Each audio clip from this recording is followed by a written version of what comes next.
इस फिल्म के प्रायोजक हैं वस्त्र मंत्रालय भारत सरकार एवं प्रस्तुतकर्ता हैं विकास आयुक्त हस्तशिल्प कार्यालय।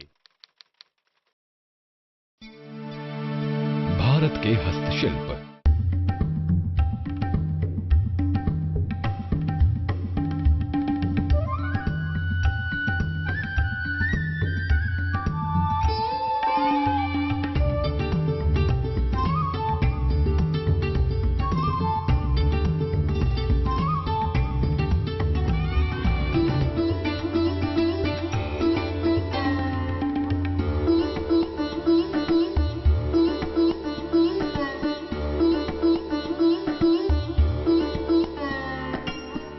धातु शिल्प कला।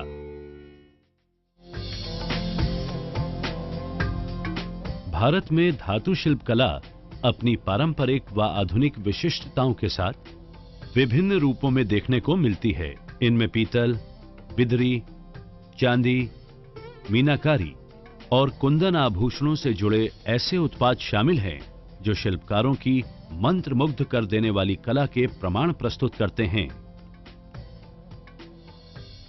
अधिकांश धातु शिल्प शुद्ध व मिश्रित रूप के पीतल, अल्युमिनियम, लोहे, तांबा, चांदी व सोने द्वारा बनाए जाते हैं।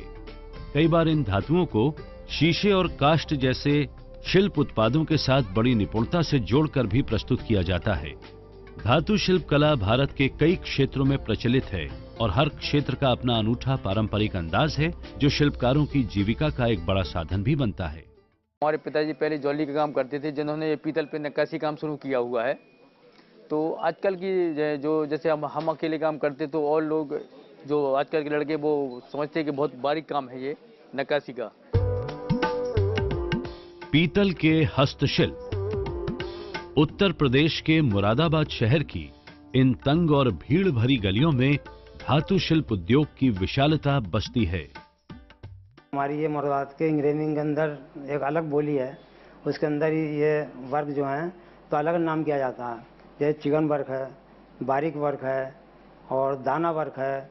इस वजह से जो मेरे पास आइटम रखा हुआ है ये मतलब कि जाल वर्क कहलाता है। ये खूबसूरत और जटिल उत्पाद अपने निर्माण के समय कई चरणों से गुजरते हैं। सबसे पहले कच्चे माल को छोटे छोटे टुकड़ों में कूटा जाता है और इन्हें जमीन में बनी मिट्टी की गहरी भट्टियों में पिघलाया जाता है। बालू और शीरा यानी रेत और धूल को मिलाकर एक आकृतिदायक सांचा तैयार किया जाता है। तब अंतिम उत्पाद को डिजाइन करने के लिए उसका एक प्रतिरूप तैयार किया जाता है। इस प्रक्रिया के पूरी होने के बाद आकृतिदायक सांचे को लकड़ी के एक बक्से में रखा जाता है और उसे कास्टिंग सैंड से भर दिया जाता है। अब पिघली हुई धातु को लकड़ी के बक्से में रखे इस सांचे में डाल दिया जाता है। करीब 15 मिनट तक पिघली धातु को ठंडा व ठोस करने के बाद कास्टिंग सैंड को सांचे से हटा दिया जाता है और धातु के उत्पाद को अच्छी तरह साफ कर दिया जाता है।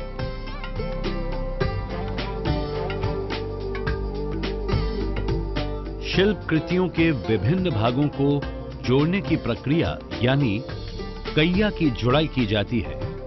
इस जुड़ाव के बाद उत्पाद को पूर्णता प्राप्त हो जाती है। तब किसी और धातु की सुनहरी परत चढ़ाने और पॉलिश करने के बाद इन शिल्प धातुओं का रूप और भी निखर जाता है।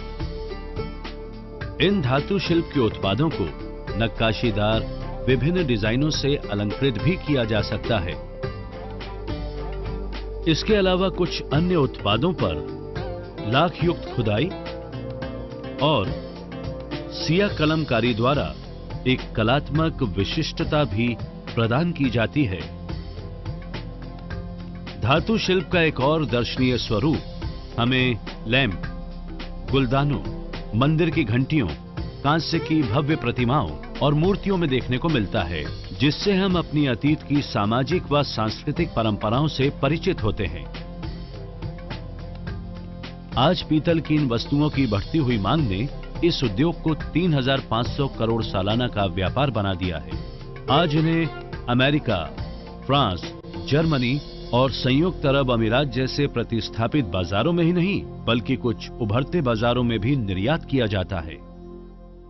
मुरादाबाद के उत्पाद दुनिया भर में निर्यात किए जाते हैं, पर इनमें मुख्य हैं अमेरिका, जर्मनी, इटली और फ्रांस। हम अपने शोरूम से इन्हें एक्सपोर्ट करते हैं मध्य पूर्व में, और साथ ही स्विट्जरलैंड को भी भेजते हैं। दुबई भी एक बहुत बड़ा उभरता हुआ बाजार है जहां वो क्रिस्टल और पीतल उत्पादों को इंपोर्ट करते हैं। बिदरी के शिल्प उत्पाद अपनी कलात्मक शोभा के लिए प्रसिद्ध बिदरी शिल्प का उद्भव उत्तरी कर्नाटक के बिदर क्षेत्र से हुआ है। जिंक चढ़ी काली धातु की सतह पर चांदी की नक्काशी वाले इस शिल्प के आफताबी और मेहताबी डिजाइन बहामनी और अन्य राजवंशों के काल में खूब लोकप्रिय हुए। बिदरी शिल्प उपयोगी सामान तथा घरेलू सजावट की वस्तुओं पर दिखाई देता है और सिर्फ भारतीय ही नहीं अंतर्राष्ट्रीय बाजारों में भी इसकी बहुत मांग है। लुप्त हो रहे इस शिल्प को आज हैदराबाद, लखनऊ और मुर्शिदाबाद के शिल्पकारों ने जीवित रखा है। चांदी आधारित शिल्प मनुष्य द्वारा सबसे पहले चांदी की धातु पर ही काम किया गया था। मध्य भारत में निजामों के शासनकाल में चांदी की शिल्प कृतियों का कार्य प्रकट हुआ। इस शिल्प कला के लिए सोने अथवा चांदी का 90% से अधिक शुद्ध होना जरूरी है।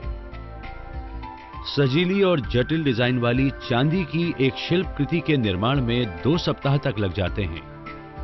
इस अनमोल धातु पर टंकाई और बनवाई के खर्च के कारण चांदी की शिल्प कृति आम व्यक्ति की पहुंच से बाहर मानी जाती है। चांदी के तारों को मरोड़कर बनाए गए तरकाशी आभूषण दुनिया भर के ग्राहकों को अपनी ओर आकर्षित करते हैं। मीनाकारी और कुंदन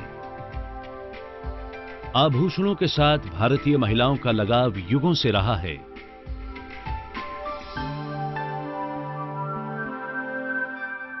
कुंदन और मीनाकारी आभूषण जो राजस्थान के पूर्व राजवंशों से संबंधित हैं, अपने शिल्प कौशल और अद्भुत डिजाइनों के लिए प्रसिद्ध रहे हैं। राजस्थान के महाराजा मानसिंह के शासनकाल में मीनाकारी आभूषणों की कला लाहौर से भारत लाई गई। कुंदन और मीनाकारी शिल्प अब स्थानीय स्वर्णकारों द्वारा प्रयोग में लाया जाता है। मीनाकारी एक मुगल कालीन से राजा महाराजाओं के द्वारा इस कला को प्रोत्साहन मिला। मुगल पीरियड में इसको काफ़ी प्रोत्साहन मिला क्योंकि राजा महाराजा हर चीज़ में एक आर्ट को देखना चाहते थे। तो जिस तरह से पहले पेपर पे, आर्ट पे, दीवारों पे पेंटिंग का कार्य हुआ करता था, लेकिन ज्वेलरी पे ऐसा नहीं होता था।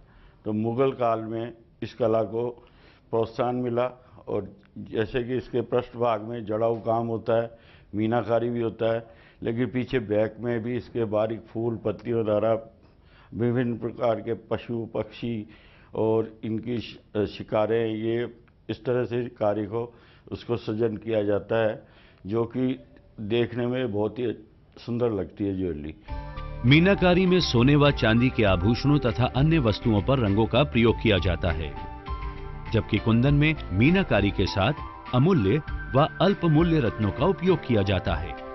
मीनाकारी की शुरुआत एक डिजाइन को गढ़ने से होती है और फिर धातु के इस आभूषण को लाख की छड़ पर जमा दिया जाता है। तब स्टील की एक श्लाखा यानी सुई से धातु की सतह पर डिजाइन उभारे जाते हैं।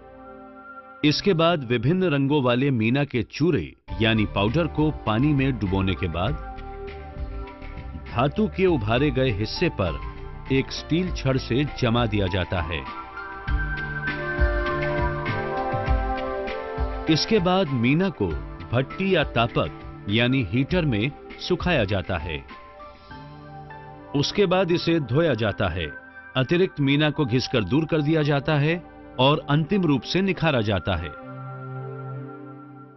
आभूषणों के अलावा मीनाकारी अन्य उपयोगी वस्तुओं जैसे फर्नीचर के भागों, चौकियों, सजीले पटरों, श्रृंगार बक्सों, मेवे के बक्सों, तश्तरियों और अन्य कई वस्तुओं पर भी देखने को मिलती है।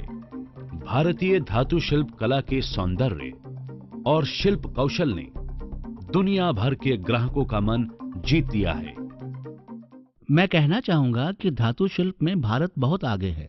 मेरे ख्याल से आपको धातु शिल्प में नई नई चीजें बनाते रहना चाहिए। मेरा मानना है कि आप धातु शिल्प के बाजार में सबसे आगे हैं। इस शिल्प में भारत का कोई मुकाबला नहीं कर सकता।